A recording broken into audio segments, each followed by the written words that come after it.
All right. Previous experience about landscape architecture. Well, landscape architecture is a very rewarding career for the right type of person because it's a very diverse career. You do a lot of things. You're creative and you have that side of your mind, but you're also very scientific and organized, and you work on spreadsheets and you problem solve. And that's kind of that other side of your brain. So it takes a very interesting person to want to be in this field. It can be very rewarding because we're trying to connect people to landscapes or spaces, and it usually has a very productive outcome to it.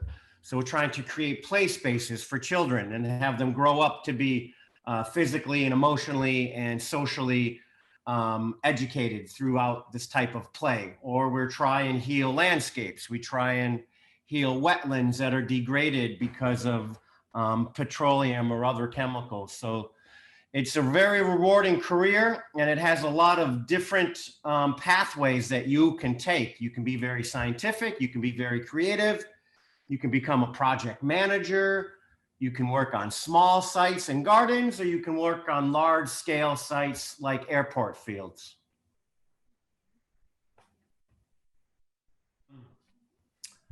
I went straight from undergraduate 4 years landscape architecture to my graduate school. So 2 years of graduate school at the University of Michigan. But I wish I had taken a year off. I wish I had done more of an internship and learned about the profession of landscape architecture, just because it would have gave me a better understanding of the work that I wanted to do in graduate school and kind of the meaning. So, but after I finished my graduate school, I started applying for jobs. And it's important to kind of pick and choose a firm that does the type of work that you like to do. So now there's, hundreds and thousands of professional landscape architecture firms. Some are more planning, some do more corporate work, some do a lot of educational campus work, some do a lot of environmentally, ecologically sensitive work. Some work on big projects and have 80 people. Some work on small projects and there's only 10 people.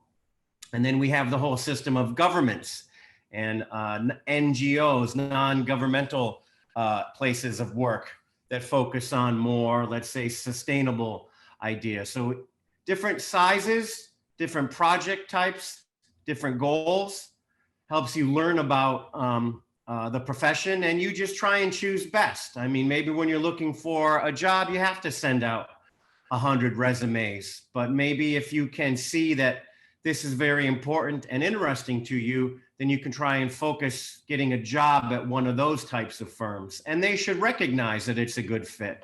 If your cover letter and your experience begins to show that these things are important to you and you've studied them, then they're more likely to hire someone like you. The other thing is thinking about where you want to live. And again, it's we might not have that choice when we're starting our career, but do you want to live in a big city or a small city? Do you want to live in a rural atmosphere? Do you want to live on the coast where it's sunny? Or do you not mind working in a place that is very cold and windy? So all these things just hint that you are able to manage your career. You are able to begin to choose the places that you want to live and the types of jobs that you want to work on. And the goal of that is to just be more fulfilled as a human. Thank you. There's another question. Can you hear me okay now? Jobs that I've been in are professional landscape architecture firms or nonprofit organizations. But they typically are a 40-hour per work week, and they're salary based unless you're a contractor. There's a lot of contractor jobs out there. They might hire you to be a CAD worker for 9 months on a project. They might hire you to do some rendering, some Rhino rendering for 6 months on a project. But for me, my experience in my career was a typical salary-based job, 40 hours per week. And again, it was in an office, so it was structured with a lot of people, and there's a secretary and there's staff that support you and marketing people. and you have usually a studio desk with a computer workstation, and then you have an area to do drawing and sketching. And there's other areas of the office that are for product binders or pinup spaces to look at your drawings and work. So it was usually a 9 till 5 job, and an hour for lunch. It was a good opportunity to get out of the office and go somewhere else, which was nice, but you don't have to do it. But you know, this type of job typically has deadlines, and so there's many days that you're there a little bit late or you come in early. And if you have deadlines coming up, you might have to work very late at night. But usually most of these offices are good. They will let you take a day off after the submission. Just as long as you're providing them with 40, 45 hours worth of work for your salary, that's pretty good. They understand that sometimes there's deadlines that require a lot of work.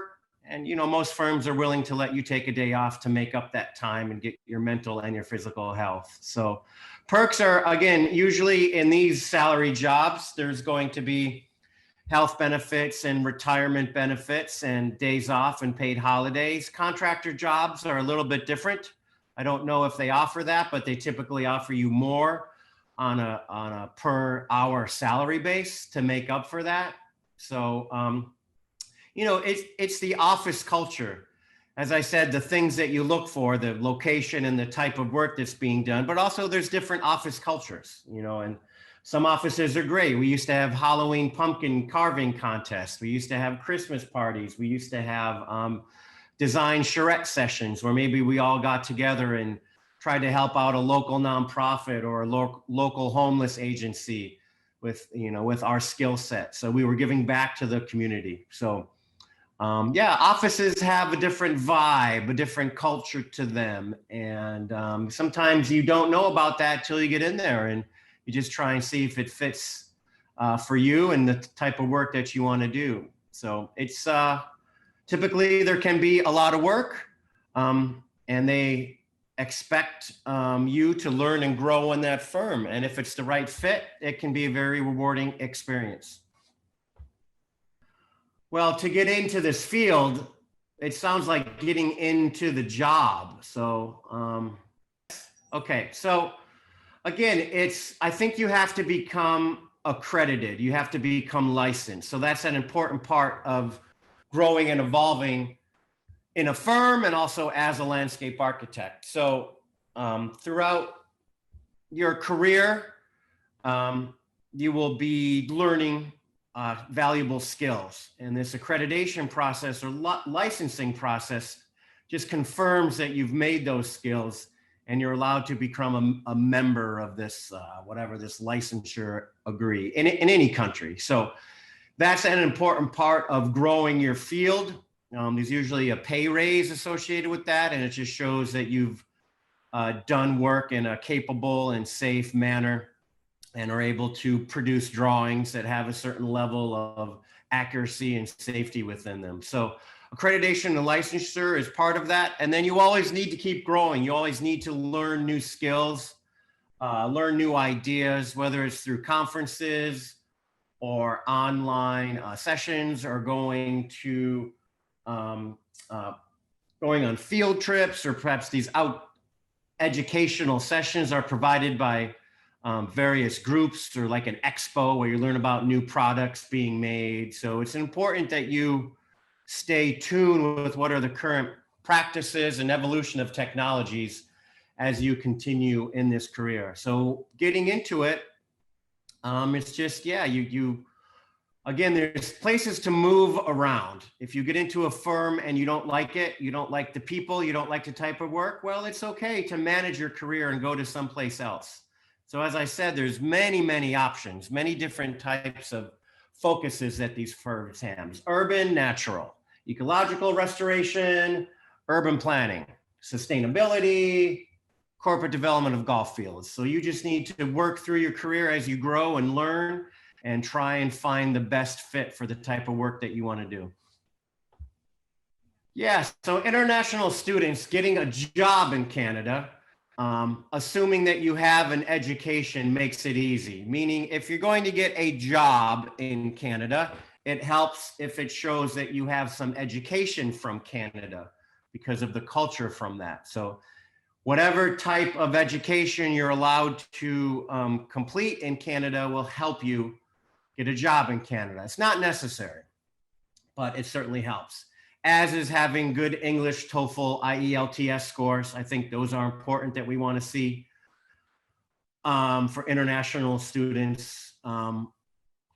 And then, so training, yeah. I don't think they expect you to have this licensure as I talked about. It usually takes 2 to 3 to 4 years to be able to get licensed because you have to have worked in a firm or worked under someone that shows you've done these skills. So let's just say that you don't have that licensure. So I think what you're doing, we call it entry-level job or early career job. It's 1 or 2 years of experience, whether it's at an internship or whether it's perhaps in a smaller firm, but you're looking to move your career up and get into a small to medium-sized firm of landscape architecture in Canada.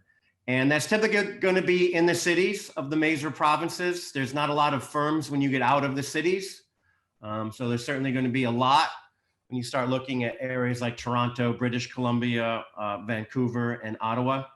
And then there's certainly some in the smaller cities. And that's just where you're going to have to relocate. So what you want to do is you want to show them your skills. You're going to have to write a cover letter. You're going to have to show a portfolio. And you're going to want to be able to spend the time looking at that firm's website, learning about the projects, learning about the people.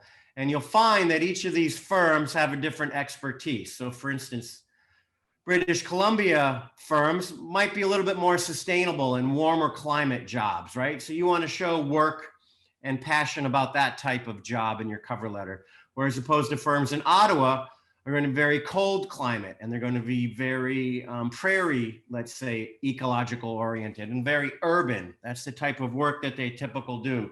So again, understanding the firms and doing research on the firms and even some of the people that work there and being able to write a specific cover letter that talks to them about, I really like your project that you did, blah, blah, blah, because it brought together ideas of sustainability and urban living, which I learned at my education or project, blah, blah, blah. So you're showing them that you are a good fit for that firm. So that's the type of preliminary work that you can do. Otherwise, the skills or training as an entry-level person, 1 or 2, you have to show the basic software skills. And in landscape architecture, that's AutoCAD, Photoshop, Illustrator, Rhino, 3D Viz, SketchUp, things like that. So those are the basically, when you're hired, you're not going to be hired as a designer in your first year and manage projects. You're going to learn those skills. You're going to be on a team of 2 to 3 people, and you might be the youngest person on that team. So you have to watch and learn how to become a project manager and how to become a project designer. So you'll be helping these teams of 2 or 3 people complete jobs 3, 4, 5 months. And the skills that you're going to have to do are being organized, are being able to take notes and follow through on tasks that you're given. Every week you'll have office meetings and they'll make sure that you're working on the project and how's it going in 2 more weeks or 1 more week. Well, I don't know, maybe 2 weeks. Okay, we'll talk about it next week. And again, you'll have this series of tasks and AutoCAD, construction documents, drawing, rendering, organizing. Those are the typical first 2-year things. Then you begin to grow and do everything like project managers and eventually get to the level 2, 3, 4 years. Well, you'll be training someone that comes in for the first or second year.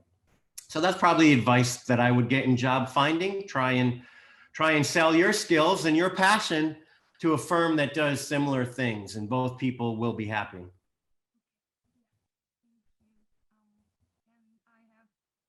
Urban planning is a little bit larger scale. And you're not dealing with site design. Landscape architecture will get into the grading of the site and the construction details of how you lay brick on an existing type of soil and what type of plants are being planted there and how big the let's say the educational playground is. So those are very site-specific details. Urban planning is just general, saying, I think a playground should go here. I think there should be a group of trees here. You're not figuring out the details. And then urban design becomes even a little bit smaller, but in a city context. So urban design does get detailed, where you need to specifically pick the trees and the type of material, maybe in an urban design plaza or an urban design area. But urban planning, as I'm trying to say, is just much bigger. It's thinking at a large scale. So the relationships of landscape architecture are people to trees, to space, to shade in the environment, to water and what it feels like, and those activities are being done.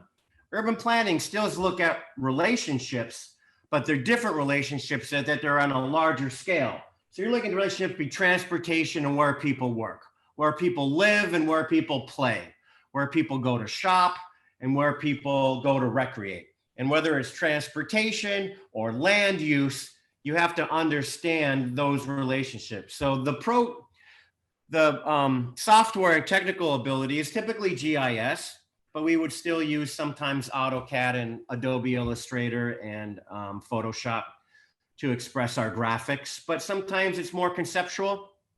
And the data that you use is very high level data. You're looking at demographics of people. You're looking at the amount of travel. You're looking the daytime use and nighttime use of these places. So you're looking at different type of data, but it's still landscape architecture data. It's still how people use spaces, how people interact among and between spaces. It's just at a different scale. So again, the thing about these design professions, architecture, urban design, landscape architecture, interior design, those are the four main disciplines of design, is we look at spaces and how people behave in them.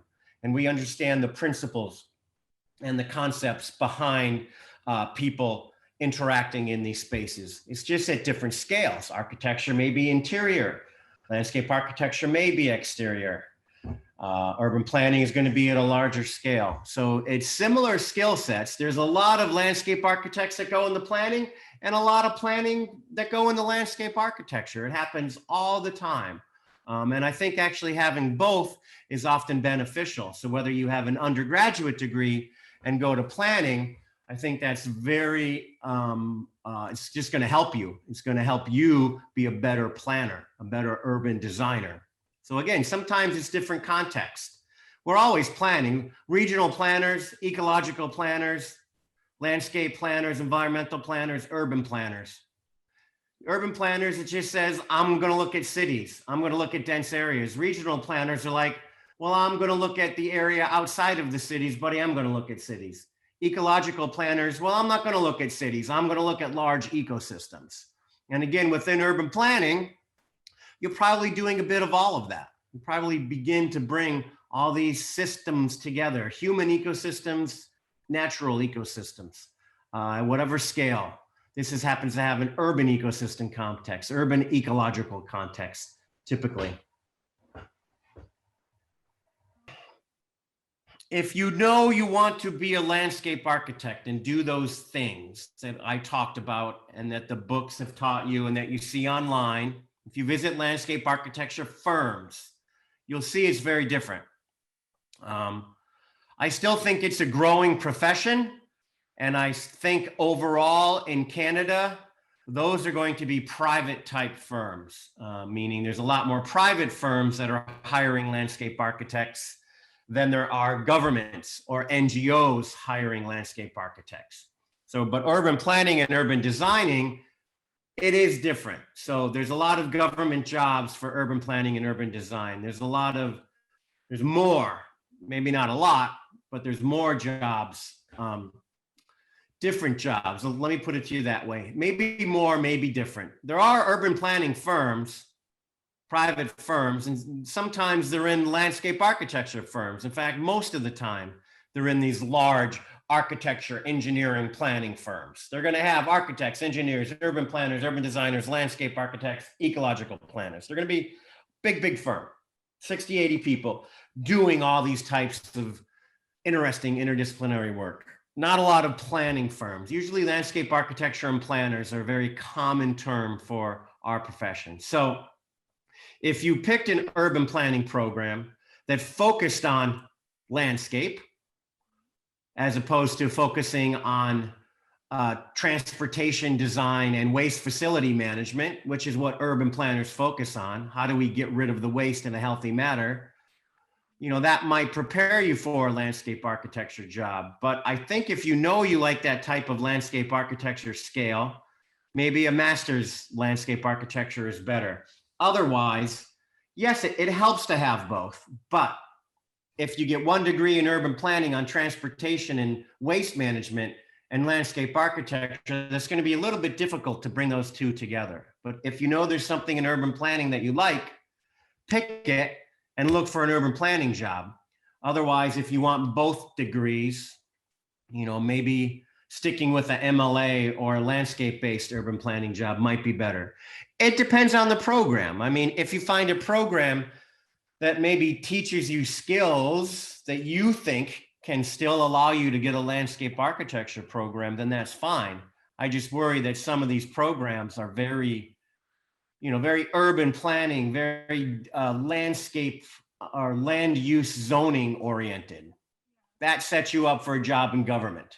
And I want to say most of these urban planning programs set you up for a government job. So you need to do a little bit of research and talk to the people in those programs. Talk to the advisors. They might have a different view that I have.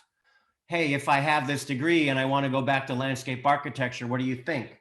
Or say, hey, advisor, what job do you think this degree will help me get? And they might say something similar to what I just said about government only or nonprofit, or they might know something different in their city. So that's the best input I can offer on that. I don't know much about that. I apologize. I haven't been in the urban planning in Canada that much. So I really don't know. I understand what you're saying, the Canadian context, the Canadian government. I mean, typically, why not? If you have good enough skills, meaning you can do this job well, and you've shown you have the software skills and the analytical thinking skills, then they would support your visa or they would support your pathway to express entry as a Canadian citizen. So there shouldn't be, there might be, but I just don't know. But typically, again, any business, government or not, will want to hire the best person and make it work for them.